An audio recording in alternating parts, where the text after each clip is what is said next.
அனைவருக்கும் இனிய காலை வணக்கம். நீங்கள் இணைந்து கொண்டிருப்பது நியூஸ் ஃபர்ஸ்டின் காலை நேர பிரதான செய்திகளோடு.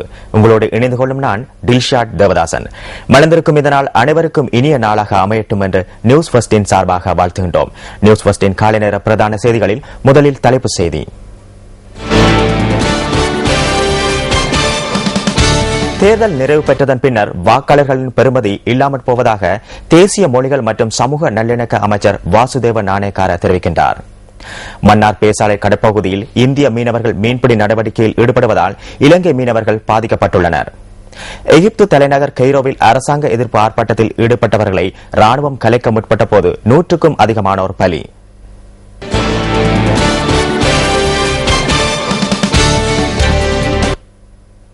இனி விரிவான செய்தி. தேர்தல் நிறைவு பெற்றதன் பின்னர் வாக்காளர்களின் பெறுமதி இல்லாமற் போவதாக தேசிய மொழிகள் மற்றும் சமூக நல்லிணக்க அமைச்சர் வாசுதேவ நாணயக்கார தெரிவிக்கின்றார். கொழும்பில் நேற்று மாலை நடைபெற்ற கருத்தரங்கொன்றில் கலந்து கொண்டு உரையாற்றிய போதே அமைச்சர் இதனை கூறியுள்ளார். சர்வஜன வாக்குரிமையால் தமது வாக்கினை பலப்படுத்தி ஓரளவு அழுத்தத்தை பிரயோகிப்பதற்கான வாய்ப்பு வாக்காளர்களுக்கு கிடைத்துள்ளதாக அவர் குறிப்பிட்டுள்ளார். எனினும் இந்த செல்வாக்கு தேர்தல் காலத்தில் மாத்திரமே வாக்காளர்களுக்கு இருப்பதாகவும் தேசிய மொழிகள் மற்றும் சமூக நல்லிணக்க அமைச்சர் மேலும் தெரிவித்துள்ளார்.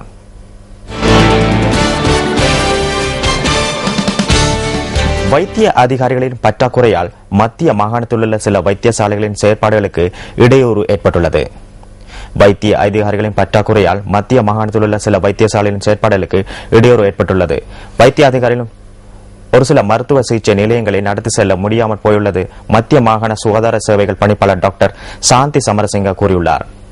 டிக்கோயா, நாவலப்பிட்டி, தம்புள்ளை ஆகிய வைத்தியசாலைகளிலும் வைத்திய அதிகாரிகளுக்கு பற்றாக்குறை நிலவுகின்றது. நாவலப்பிட்டி ஆதார வைத்தியசாலையில் மேலும் 18 வைத்திய அதிகாரிகளுக்கு வெற்றிடம் காணப்படுவதாக தெரிவித்த டாக்டர் சாந்தி சமரசிங்க, டிக்கோயா வைத்தியசாலையிலும் 16 வைத்திய அதிகாரிகளுக்கு பற்றாக்குறை நிலவுவதாக குறிப்பிட்டுள்ளார்.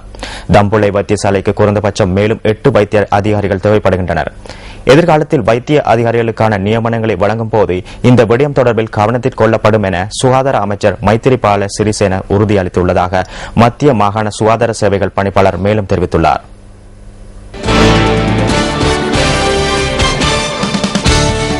பஞ்ச ஈச்சரங்களில் முதன்மை பெற்று விளங்கும் முன்னேஸ்வரம் ஆலயத்தின் தீமிதிப்பு நேற்று நடைபெற்றது. கடந்த மாதம் 24ஆம் தேதி கொடியேற்றங்களுடன் ஆரம்பமாகி சிறப்பாக வருடாந்த உற்சவம் நடைபெற்றது. உற்சவத்தின் இறுதி நாளான நேற்று தீமிதிப்பு வைபவம் இடம்பெற்றது. இந்த உற்சவத்தில் பல ஆயிரக்கணக்கான பக்தர்கள் கலந்து கொண்டதாக எமது பிராந்திய செய்தியாளர் தெரிவித்தார்.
கிளிநொச்சியிலிருந்து யாழ்ப்பாணம் வரை புதிதாக நிர்மாணிக்கப்பட்டுள்ள லட்சபான மின் விநியோக மார்க்கத்தில் இன்று முதல் மின்சாரம் விநியோகிக்கப்பட உள்ளது.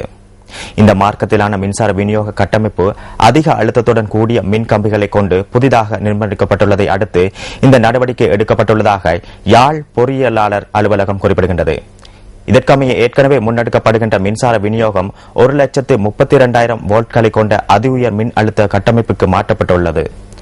ஒரு மாத காலத்துக்கு பரிச்சாத்தமாக இந்த மின் விநியோகம் முன்னெடுக்கப்படுவதுடன் பின்னர் யாழ் மாவட்டத்தில் சீரான மின் விநியோகத்தை வழங்குவதற்கு திட்டமிடப்பட்டுள்ளது. இந்த புதிய மின் விநியோக கட்டமைப்பு அதி உயர் அழுத்த மின்சாரத்தை கொண்டிருப்பதால் மக்கள் பாதுகாப்புடன் செயற்படுவது அவசியம் என்றும் யாழ் மின் பொறியியலாளர் அலுவலகம் கேட்டுக் கொண்டுள்ளது. மன்னார் பேசாலை கடற்பகுதியில் இந்திய மீனவர்கள் மீன்பிடி நடவடிக்கையில் ஈடுபடுவதால் இலங்கை மீனவர்கள் பாதிக்கப்பட்டுள்ளனர். இந்திய மீனவர்கள் வருகை தரும் நாட்களில் இந்த பகுதி மீனவர்கள் மீன்பிடிப்பதற்கு செல்வதற்கு பயன்படுவதாக பிரதி மீன்பிடி மற்றும் நீரில் வள அமைச்சர் சரத்குமார குணரத்ன தெரிவித்துள்ளார். சுமார் 150 இந்திய படகுகள் பேசாலை கடற்பகுதியில் மீன்பிடி நடவடிக்கையில் ஈடுபடுவதாக அவர் மேலும் குறிப்பிட்டுள்ளார்.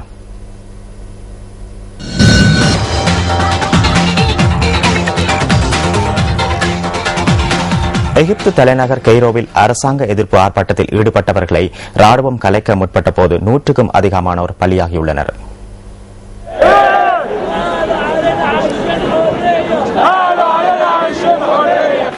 எகிப்தின் கெய்ரோவில் அரசாங்கத்துக்கு எதிராக ஆர்ப்பாட்டக்காரர்களை கலைப்பதற்காக ராணுவம் மேற்கொண்ட நடவடிக்கைகளின் போது 100க்கும் அதிகமானோர் பலியானதுடன் பலர் காயமடைந்துள்ளனர்.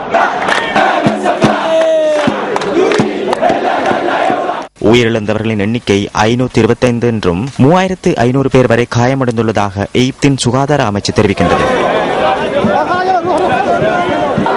கெய்ரோவிலும் அதனை சூழவுள்ள பகுதிகளிலும் நிலைமை கட்டுப்பாட்டுக்குள் கொண்டுவரப்பட்டாலும் நேற்றிரவு கெய்ரோவில் ஊரடங்கு உத்தரவு பிறப்பிக்கப்பட்டுள்ளது.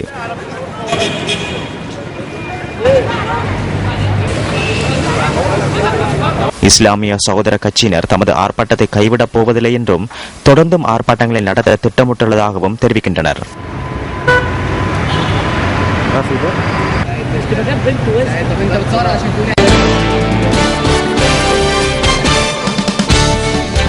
சிரியாவின் உள்நாட்டு யுத்தத்தின் போது ரசாயன ஆயுதங்கள் உபயோகிக்கப்பட்டதா என்கின்ற விசாரணைகளை மேற்கொள்வதற்காக ஐக்கிய நாடுகள் சபையின் நிபுணர்கள் சிரியா செல்ல உள்ளனர்.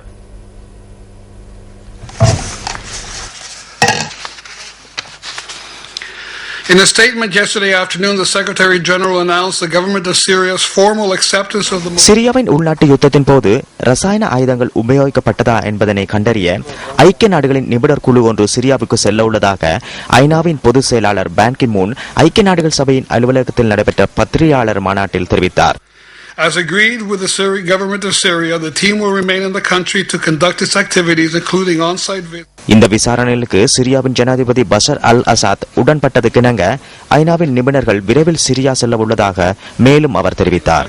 Mechanism to investigate allegations of the use of chemical weapons can serve as an important deterrent against their employment.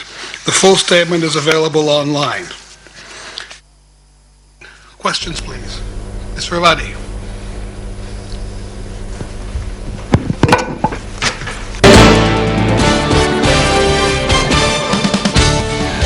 இலங்கை மத்திய வங்கி வெளியிட்டுள்ள நாணய மாற்று விகிதங்களை சுமந்து வரும் பிஸ்வஸ் தொகுப்பு அடுத்து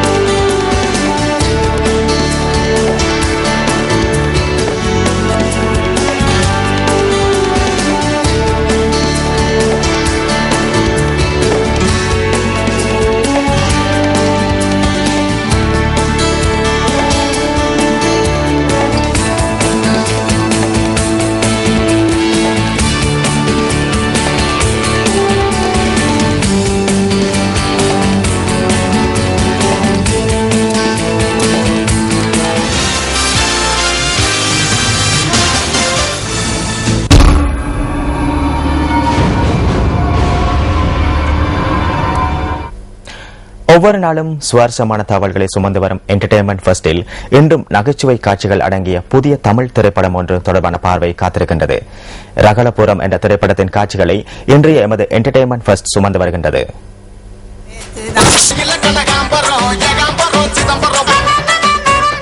எங்கடே போனா நான் பெத்த கருஞ்சிருத்த குட்டி. அண்ணனுக்கு போலீஸ் வேலை கிடைச்சிருச்சுமா? கிடைச்சிருச்சா? குங்ஃபு, புட்டாங்கு, enter the dragon, Chinese snakes, karate kids, Bodhi Dharman sir. ஆக்ஷன்ல இறங்கிடுவானோ? காரியத்துல கால் எடுத்து வச்சிட்டு முடிக்காம பேக் அடிக்கிறது வீர தமிழனுக்கு அழகே இல்ல. ஐயோ, நான் தெலுங்காரையா? கூடிய சீக்கிரத்துல நீ சிட்டிக்கே கம்சர். இது குருவம்ம கோட்டை.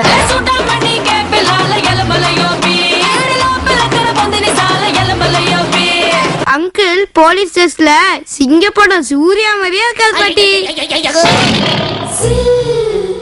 பாவாட தவணையில நீங்க பட்டர்ஃப்ளை மாதிரி இருக்கீங்க. காக்கி சட்டையில நான் கட்டிங் பிளேயர் மாதிரி இருக்கேன். நம்மளே டம்மினா இவ டம்மியா டம்மி. கலவரம் என்ன கண்டிஷன்ல இருக்கு? 2 பேரை குத்திட்டாங்க, 4 பேரை வெட்டிட்டாங்க, 10 கடையை புரிஞ்சிட்டாங்க, 3 பொண்ணு ரேஸ் கூட போயிட்டாங்க. Wrong number.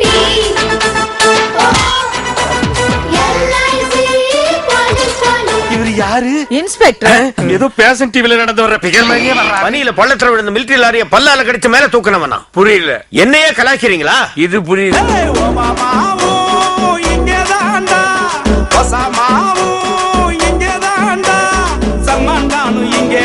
சாமிநாதனும் இங்கேதான், அறிவாளியும் இங்கேதான், அடிமுட்டாளும் இங்கேதான், அவி போடா கூடுதானடா.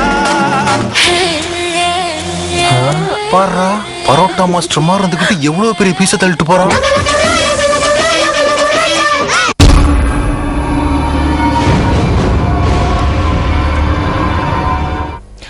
இலங்கையின் அழகிய காட்சிகளை சுமந்து வரும் டிஸ்கவர் ஸ்ரீலங்கா தொகுப்பு அடுத்து.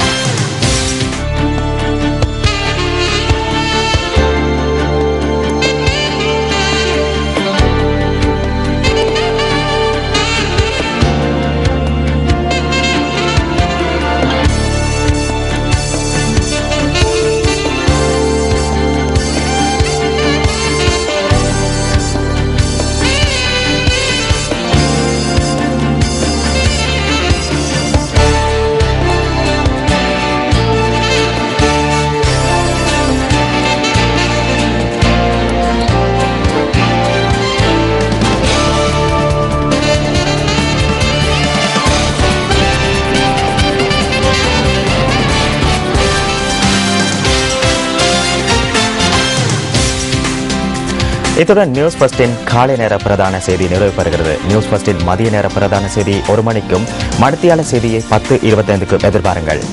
வணக்கம்.